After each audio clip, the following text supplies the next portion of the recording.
All right. 37. You require me, said Crassius, to speak on matters which are very well known and with which you, Sulpicius, are not unacquainted, for what rhetorician has not treated of this subject, has not given instructions on it, has not even left something about it in writing. But I will comply with your request and briefly explain to you at least such points as are known to me, but I shall still think that you ought to refer to those who are the authors and inventors of these minute precepts. All speech, then, is formed of words which we must first consider singly, then in composition, for there is one merit of language which lies in single words, another which is produced by words joined and compounded. We shall therefore either use such words as are the proper and fixed names, as it were, of things, and apparently almost born at the same time with the things themselves, or such as are metaphorical and placed, as it were, in a situation foreign to them, or such as we invent and make ourselves. In regard, then, to words taken in their own proper sense, it is a merit in the orator to avoid mean and obsolete ones, and to use such as are choice and ornamental, such as have in them some fullness and force of sound. But in this kind of proper words, selection is necessary, which must be decided in some measure by the judgment of the car, in which point the mere habit of speaking well is of great effect.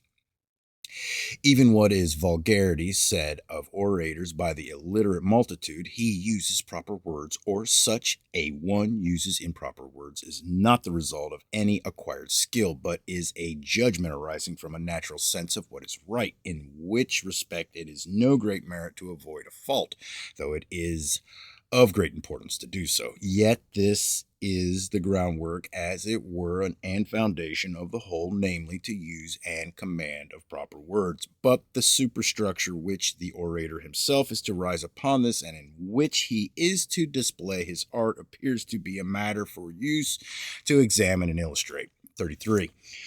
There are three qualities, then, in a simple word which the orator may employ to illustrate and adorn his language. He may choose either an unusual word, or one that is new and metaphorical. Unusual words are generally of ancient date and fashion, and such as have been long out of use in daily conversation. These are allowed more freely to poetical license than to ours. Yet a poetical word gives occasionally dignity also to oratory. Nor would I shrink from saying with Callias, qua tempeste peneus in Italian venit, at the season when the Carthaginian came to Italy, nor proles, progeny, nor suboles, offspring, nor effari, to utter, nor nuncapari, to declare, nor, as you are in the habit of saying, Catullus, non rabar, I did not deem, nor non opinabar, I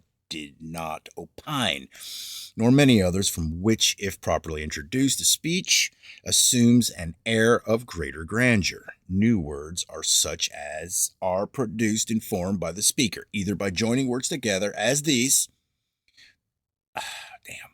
Then fear expels all wisdom from the breast of me astonished, or would you not have me dread his cunning malice? For you see that the vestiliquas or expectorant are words not newly produced, but merely formed by composition. But words are often invented without composition, as the expression of Ennius, de genitals, the genial gods, or Baccharum ubertrate in conversae, to bend down with the fertile crop of berries.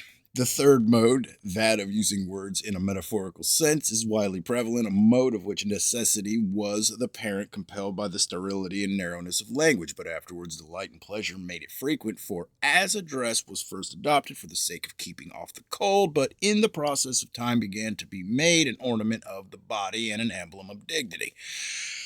So the metaphorical use of words was originally invented on account of their paucity, but became common from the delight which it afforded. For even the countrymen say, Gamar Vitz, that the vines are budding. Luxurium esse in herbis, that there is a luxuriancy in the grass, and latus sagates, that there is a bountiful crop. For when that which can scarcely be signified by its proper word is expressed by one used in the metaphorical sense, the similitude taken from that which we indicate by a foreign term gives clearness to that which we wish to be understood. These metaphors, therefore, are a species of borrowing, as you take from something else that which you have not of your own. Those have a greater degree of boldness which do not show poverty, but bring some ascension of splendor to our language. But why would I specify to you either the modes of their production or their various kinds?